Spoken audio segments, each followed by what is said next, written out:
3 of my 5 azaleas have yellow leaves on this year's new growth. The other 2 plants look great.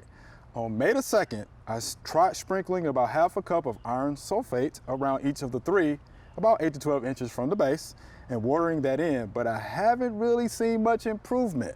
Do I need to add more or do something different? This is Gregory from Memphis, Tennessee.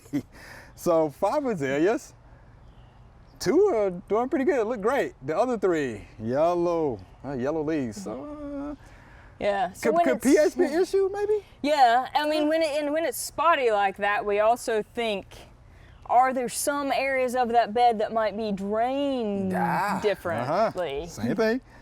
So I thought about pH and I thought about drainage because I know azaleas don't like wet feet. Right.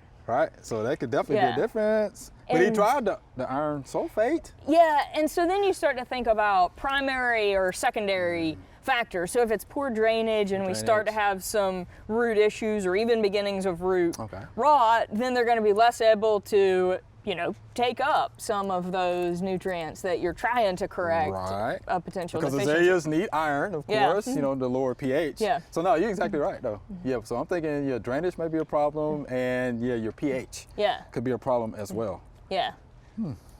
So Gregory, a little soil testing may help, just so we know what the pH is, just to be sure. Yeah.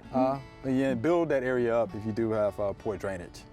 All right. So it's always interesting when you have 5, but 3 are bad, 2 are good. Thanks for watching. If you liked it, subscribe. We have hundreds of family plot videos for you to view.